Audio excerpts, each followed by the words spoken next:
ñu koy jaajëfal bu baax a baax moom Pa Maguette Gueye mi daal di ubbi pàcc gu njëkk bu seen magazine bi di l'édition du soir mbokk yi mbégteeg bànneex la ñuy am saa su ne di janoog yéen ci waxtu wi lee ñaareelu pàcc gi nag dañu koy dooree ak ganub bés bi tey ñu fi dalal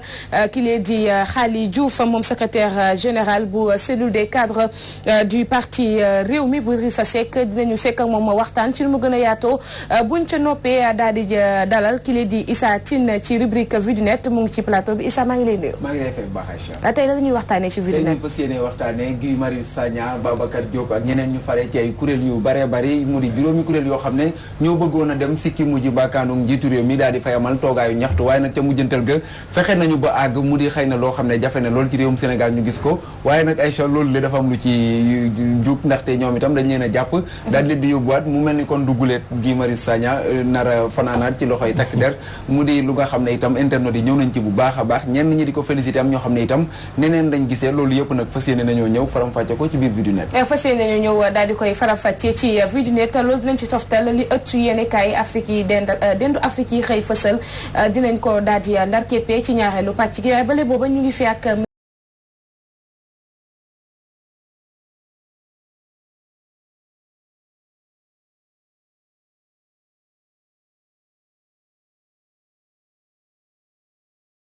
Issa Tine dañuy ànd dalal ki nga xam ne moom moo di gan gi waxtaane nag li ay di ñàmbat tey dinañu waxtaane daanaka lu tënk ci actualité waaye dañu koy dooree lii Issa juju léegi muy marché bi nga xam ne yenn ci ndaw ñi jóg nañu ngir fësal yokk ñu bëgg a yokk ci njëgub courant bi yow naka nga ko jàngatee déjà. waaw tout d'abord dañ koy njëkk a ñaawlu di wax ne fii lañ ko yëgee sax li yëgee ne suñu frères yi Guy Marius Sagna ak ñoom Babacar Diop léegi lañ leen jàpp bi ñu doon def marché ci palais ba ñu koy ñaawlu di wax ne aussi réew mi war nañu weesu ñu tere manifestation mais aussi war nañu weesu aussi toujours ñuy nekk ci problème yoo xam ne chaque année mooy ñëw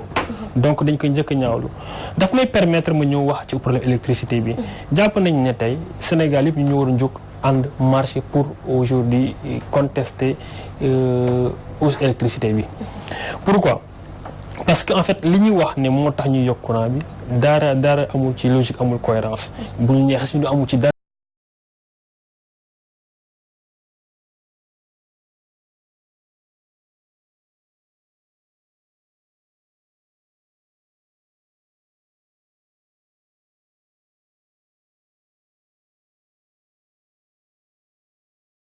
baril bi kañ la baril gëj a yëg lu weesu at fluctuation baril dollar bi paasul $5 maanaam ci at terme yu leer depuis février 2018 baril bi yéegul paasul $60 tey donc buñ toogee un an après ñu ne ñëw dañuy yokk courant parce que baril bi moo yokku loolu pour ñun du wax bu amul benn tegul fenn ko waaye nag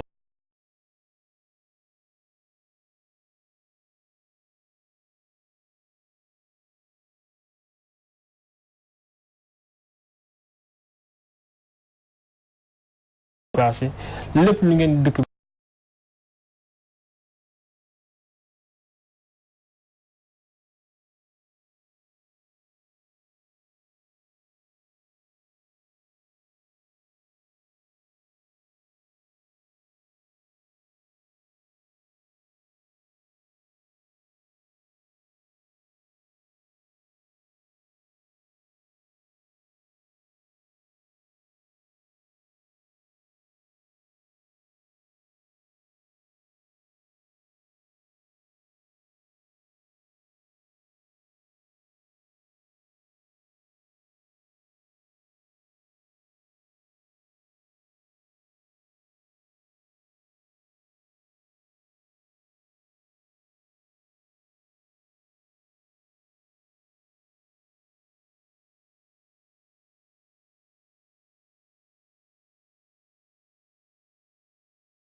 raison yi ñu joxe. mais lan moo tax tey politique gi séenuñu leen waxuñu ci yokk bi qu'est-ce qui se passe exactement. mais qu'est-ce que lan nga jàpp ne ci combat bi. non ban combat mais le combat nous l'avons mené depuis dañ ko yàgg wax naa la si sama njëlbeenu kàddu ma ne la. ñun dañ yàgg.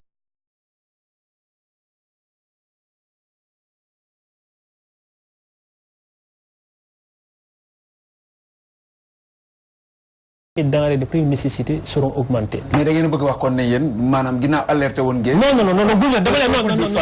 la non déedéet waxuñu loolu dama la ne. combat bu dee yaa combat nous sommes toujours dans le combat et nous continuons bi ñu koy commencé wax. fekk sa ñëwagul ñu ne leen lii maanaam bu ñu ci àggee lii mooy am lii mooy xew. donc ñun alerté nañu xeex nañ ko. tous les moyens comme disposition. mais bu ñëwee xeex ngeen ko terewul itam askan wi falaat nañu ko terewul yokk gi ñëw na am na taxawaay bu ngeen ci waroon a am. benn taxawaay mais aujourd'hui taxawaay bi ñu fi am mooy que tey par exemple tey manifestation yi. voilà wax ji bu ñuy wax ñun dañ ciy wax comme ni ñu ci waxee rek parce que au-delà aussi de tout ce tralala l'opposition ne dispose qu'aujourd'hui la parole comme disait l'autre opposition dañu jàpp ñun ñu la war a jox ministre de porte-parole donc ñun combat bi non seulement dama ne ñun dañ ci nekk mais dañ ko yàgg a wax.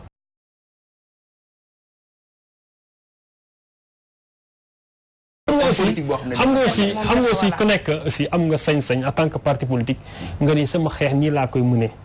te loolu dañ koy respecté.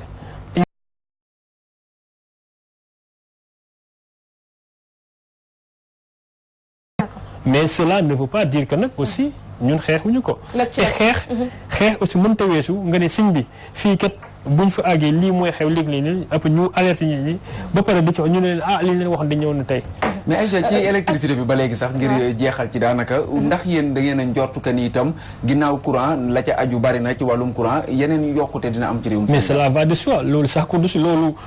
pour production liée à l'électricité forcément day yokku loolu xam nga aussi il faut nga xam àdduna aussi àdduna fi ñu toll nii pourquoi aujourd'hui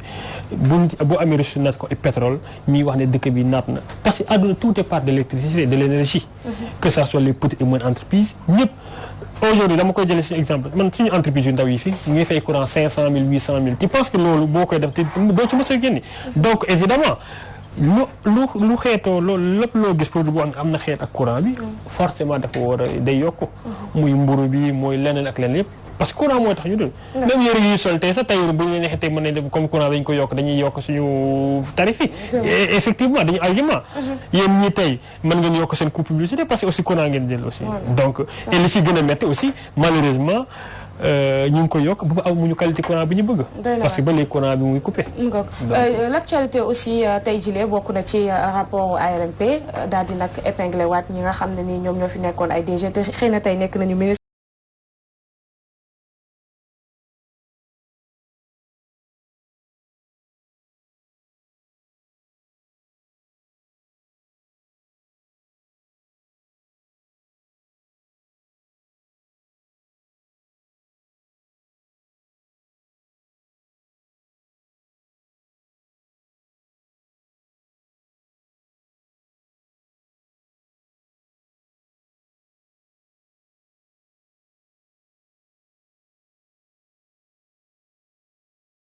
et des cours de contrôle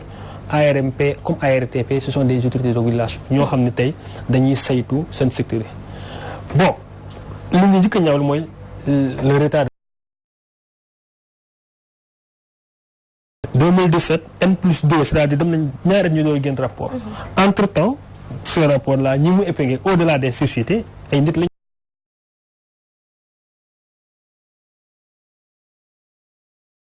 waaw mais rapport bi ñu leen épinglé bu dee rapport day toog 2 ans ñu dul ko génne finalement ban sens la rapport bi am c'est pour cela même le problème qui se pose pour man ce sont ces institutions yi ñu koy épinglé en 2016 c'était le rapport de 2014. Maintenant bu 2012 chaque année mais li may wax c'est-à-dire tey malgré les moyens que état yi dugal créé agence yooyu dugal fi ay moyens def ay budget mais seen liggéey ban njëriñ la am bu dee seen liggéey aussi non seulement day tardé mais si bu ñëwee lañ ciy def parce que amuñu benn autorité amuñu benn pouvoir si ce n'est que juste publier les rapports ok Cheikh Amar nun na li muy def publier nañ ko qu'est-ce qui va s'en suivre la mu finalement fan la problème bi féete problème yoon la wala problème politique c'est un problème de volonté politique du président de la République pour ñun tey ces autorités dañ leen war a jox des pouvoirs ñoom s'autosaisir c'est-à-dire tey ARMP wala c'est pas même pas ARMP les autorités de régulation mais aussi les corps de contrôle comme IGE tey bu ñu defee seen rapport tey au lieu ñu koy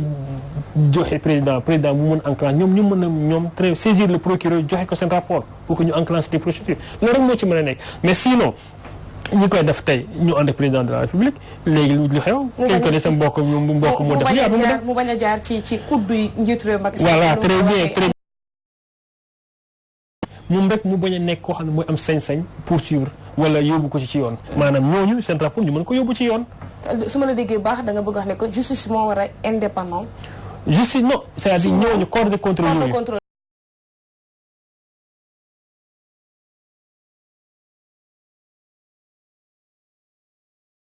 am ci ay moyens ngir gëstoog yooyu. les moyens sont là rapport yi sax yéexaay bi muy yéex nii est-ce que continué yéex. d'accord non parfois am na problème moyen mais gëwuma ne pour le cas de nos codes de problème moyen la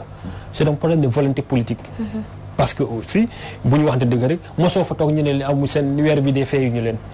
am nañ seen salaire ñu ngi koy fay chaque weer am nañ seen moyen logistique dañuy dem entreprise wu leen ne donc gëmuma ne problème moyen c'est pas un problème de moyen c'est un problème de volonté politique. président de la république tey bëggul aujourd'hui ces corps de contrôle ak ces autorités ñoom ñu mën a par exemple am droit agir. d'accord wax nga ko léegi volonté politique est-ce que ñoom aussi Issa Tine am nañu volonté. li nga xam ne moom moo di reportu élection locale yi ñu dàqaat ko parce que gis nañ ne aussi defu leen ci benn jéego. si ñu ci def jéego. ban genre. tey et ça occasion la su ko xëy na mu wax ko ma féliciter aussi suñu représentant au niveau du dialogue. Notamment peut-être Déthié Fall notre vice-président qui depuis hier où ils ont commencé nañu audit fichier bi ak processus d'évaluation bi. En fait il faut que ñu xam benn affaire parce que aussi pour man. il faut que ñuy jàng suñu erreur yi wala ñuy jàng suñu expérience bi ñu on a fait des élections avec Macky Sall 4 à 5 élections entre 2012 ak 2000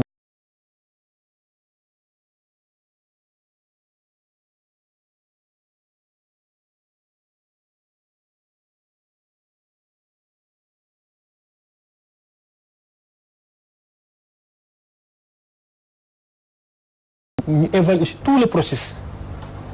bu dee nag liggéey boobu jar na aussi ñu def rapport élection yi pour ñun loolu moo ëppal solo ñu auditer parce que sinon dama élection ak moom mu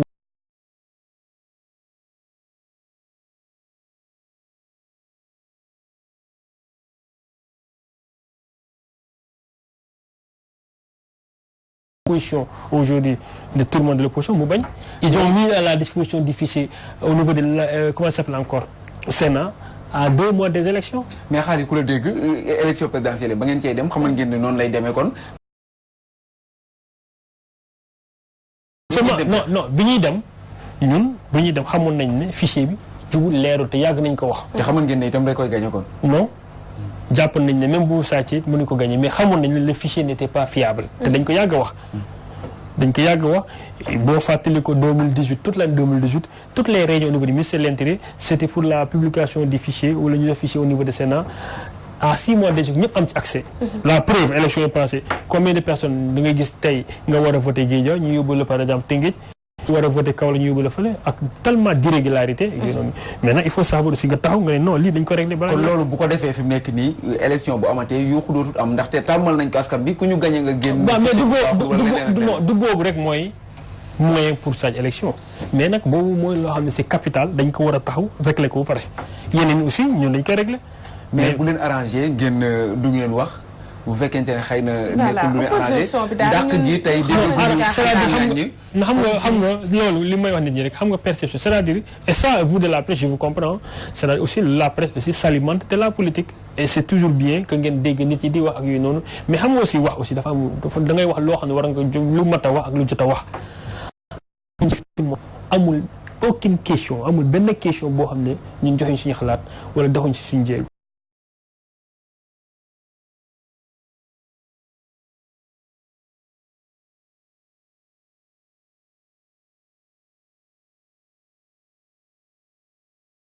la démb am nañu un très bon pas ils ont déjà dialogue bi dialogue politique il faut le préciser. démb rek la parce que affaire yi yéex non démbal la ñu commencé aujourd'hui parce que les points les plus importants du dialogue politique c'était quoi il y avait 2 points l'audit du fichier et l'évaluation des processus dañuy wax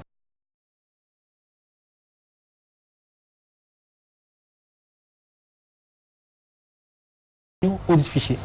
et mieux xam nga auparavant audit fichier bi dañu daan wax ne non il faut que ñu expert à l'international ñu jóge la mais ce sont des experts nationaux qui vont faire l'audit ñoo xam ne ci ñu bokk ñu toog auditer ko ensemble ñu càmbar ko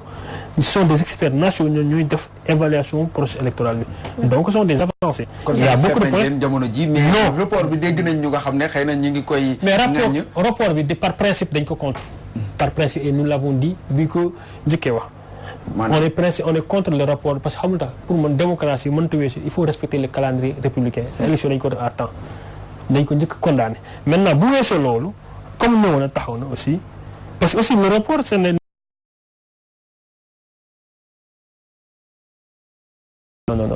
c'est-à-dire li ñu sàkku mooy lan dañuy auditer fichier bi ba pare évaluer processus électoral loolu ñu ñoo ko sàkku et on l'assume. rapport bi moom Xaali Diouf war na leen a arrangé ndax Aïcha ku génne élection yaakaar naa ñu bari xoox nañ poos yi. non ñun avant élection sax dañu xoox poos yi yàgg na fa ba opposition moom wax dëgg yàlla moom li yàlla xam doy na mais taxul. élection bu amata suba ñu demaat parce que aussi gëmuñu ne certes xaalis am na si important mais gëmuñu ne aussi. xaalis yi mooy dem élection. lii tamit mënuñu ko ñàkk bañ a wax bien vrai que temps bi xot nañu mais mooy la grande coalition bi nga xamante ne nii seen njiit bokk na si muy Idrissa Seck. mais ban njëriñ sax mais lépp loo gis politique aussi pour man comme on le dit d'une manière élémentaire ah. association la addition la donc. non coalition dañu ko daan gis bu ñu gisee grande coalition. am enjeu boobu taxaw maanaam après ay élection ñëw. mais non coalition mën nga mais y a des coalitions je donne l'exemple coalition gouvernement Macky Sall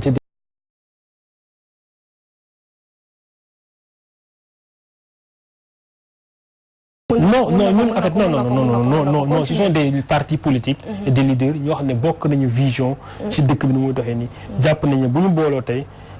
incha allah jàpp nañu les objectifs mooy lan mooy élection yu mën a ñëw tey ñu jàpp ñu ànd nekk une force de proposition une force d'opposition. voilà. mais Xaali li nga xam ne moo di.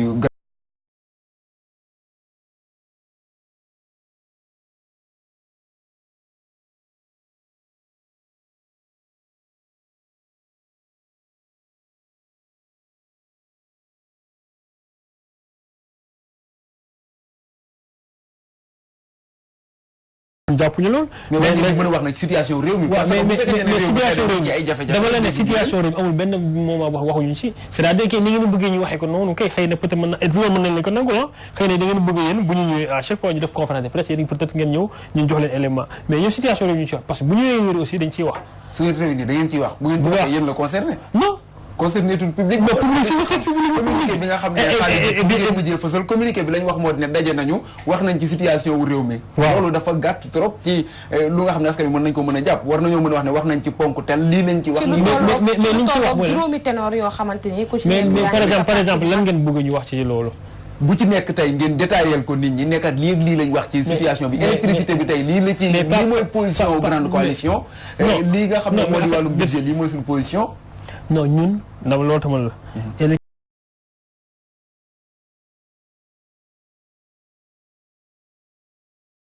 une grande force politique pour aujourd'hui préparer les actes nit ñi mënuñu tey je veux dire par exemple tey imposer benn calendrier en fonction aujourd'hui par rapport à ce qui se passe dans ce pays le parti Rewmi en tout cas en toute liberté mu ngi joxe xalaatam ak opinion te du tey la da ko commencé chaque fois ñu ngi jox suñu xalaat ñu ngi bind ñu ngi wax. ba yéen a ngi xalaat beneen force bi ci wet gi mu di Ousmane Sonko moom la ñuy gën a gis.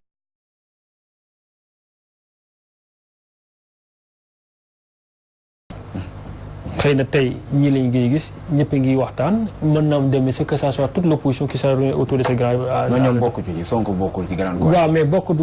non waxu leen ne bokk ci grande coalition nel instant gisagoo foofu. ma ne la tey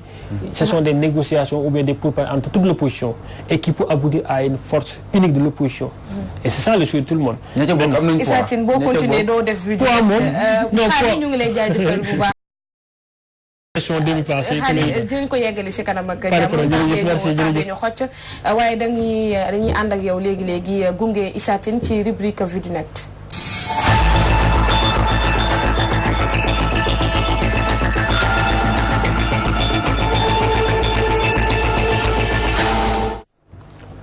marche bi nga xamante ne nii am na tey jaaba jonge na ba ñu mujj sax teg loxo ci ñenn ña nga xam ne ñoo doon amal marche bi Issa Tine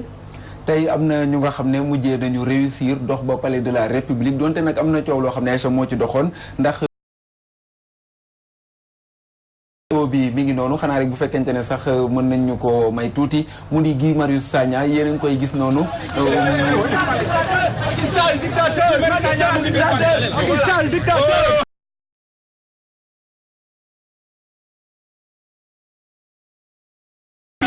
Macky Sall mooy noonu.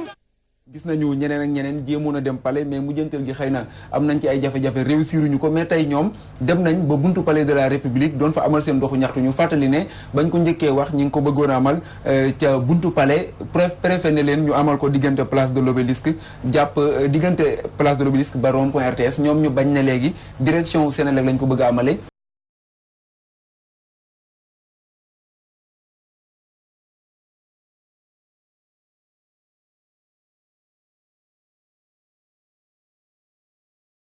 FRAPP France Dégage ak yeneen i kuréel yoo xam ne ñi ngi ci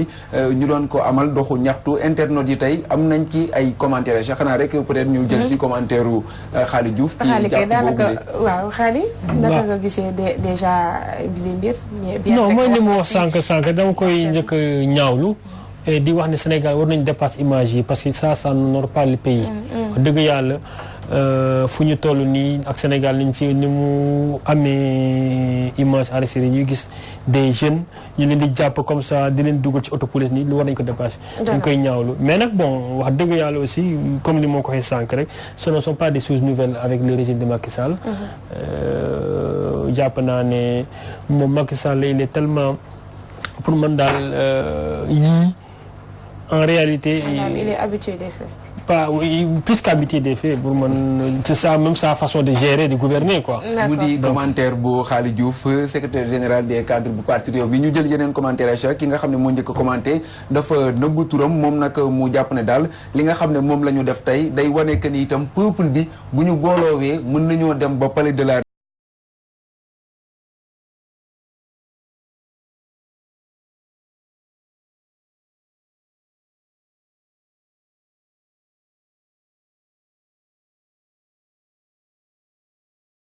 de mars dañ koo garantir ci réewum Sénégal kon tey war nañ leen a mën a bàyyi ñu daal di manifester moom mu jàpp ne président Macky Sall dictateur la loolu leen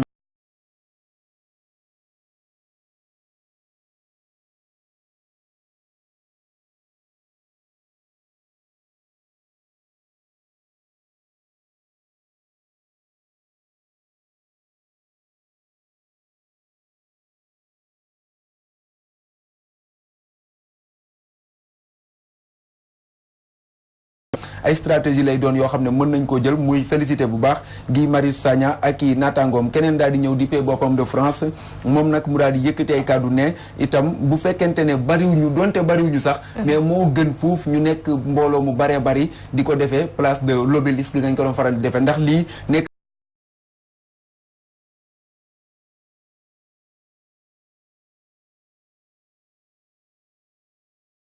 ñu daal di dem ba buntu palais tëdd fa bu fekkente ne dañ leen di jàpp itam ñu fodong leen maanaam yóbbu ca fa nga xam ne moo di kaso wala fu ñu leen di mën a yóbbu moom nag mu jàpp ne tey kon day félicité bu baax ki nga xam ne moo di Guy Marius Sagna ak i naataangoom keneen ñëw moom mu jàpp ne daal manifestation bi leen loo xam ne mu lay indi te itam manque de civisme moom lay wane ci Guy Marius Sagna ak i naataangoom ndax jàpp na ne wàllum institution dañ ko war a respecté bu baax a baax te itam bu fekkente ne da ngay wax ne républicain nga war na am barab yoo xam ne xëy na war nga faa mën a amale sa ay doxu ñaxtu kii ne après ngeen boole si ceeb c'est vautour du ngeen ñoo bëgg a rey xanaa maanaam ñi nga xam ne ñoo di wax góor gi leneen yokk bi donc nañ ci boole ceeb ak yeneen ndax see dañ leen a bëgg a rey kon foofu ay caw fa la ñuy yemale wàllum vie du net mu ngoog Issa Tine ñu ngi lay jaajëfal bu baax a baax di la jox dig daje ci kanam ak jàmm nga yaatal ko ci kàllaamay nasaraan xale yow tamit ñu ngi lay jaajëfal di la bàyyi nga noppalu ci kanam ak jàmm ñëw yaatal ko ci kàllaamay nasaraan léegi dañuy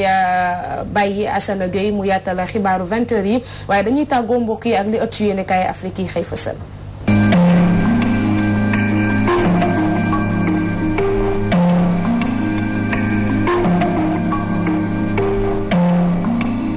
ëttu yéene yéene kay denduk Afrique yi dañu koy dooreek lu suñu naataango nekk ci Seneweb xëyee di kàddu Moustapha Cissé Lo mi fas yéene temm fippu ci kanamu njiitu réew Macky Sall ci xayma jàpp na ne parti gi nu bokk di Alliance pour la République di APR ci tas la jëm gannaaw guerre bi doxoon ci diggante député bi di Yaya Sow ak Moustapha Diakhaté bi la yoon moom Moustapha Cissé Lo moo jël ay kàddu teg ko ci ndoddi Macky Sall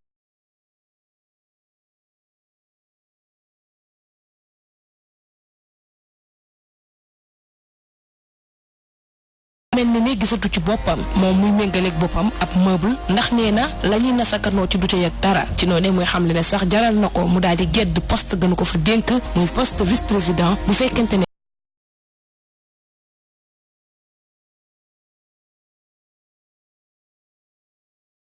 ci Seneweb daal di ciy jaaraat muy xamle ne sax Moustapha Diakhaté dara taxul ñu dàq ko lu mooy ab kàddoom di ko yëkkati ñu aaye ko te moom ci kàddoom kenn du ko aaye. déclaration yu xalif général yi ci wàllu ngóor jigéen yeeg franc-maçonnerie looloo ko itteel kii di Mamadou Lamine Diallo moom député bi di xamle ne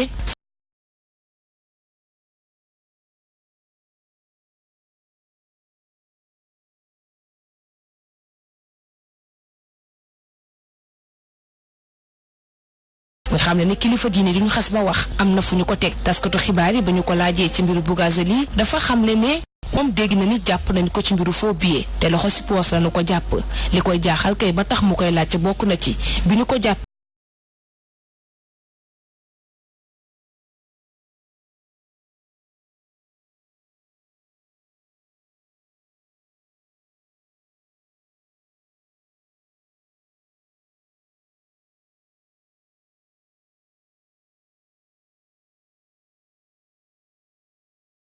ñoom dañoo yoreel ñi nga xam ne ñoo di tonnikatu mbalit yi lu toll ci juróom-benn milliard tax ñu samp délai ngir ñu fay leen seen koppar. leneen ci Jeune Afrique bokk na ci Cameroun boycott bi nga xamante ne nii ci législative ak municipal yi ñu génn parti opposition yoo ko jotoon na boycotté dafa mel ni fekk si na leen ci langue gi ñaari fan képp lañu ci tekk ne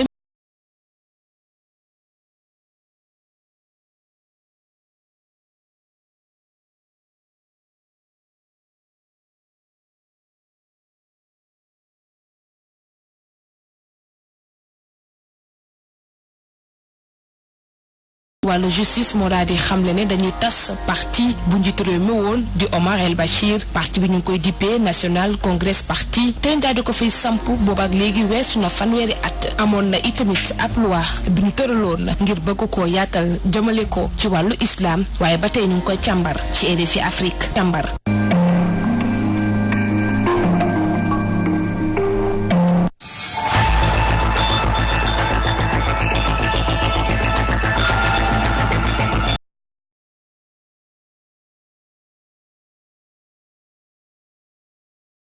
Lundi 2 décembre 2019, au Centre international de conférence Abdou Diouf de Diamniadio, CICAD, Dakar abrite la conférence internationale sur le thème Développement durable et dette soutenable, trouver le juste équilibre. Organisée par le gouvernement du Sénégal et le Fonds monétaire international, en partenariat avec l'Organisation des Nations Unies et le Cercle des économistes,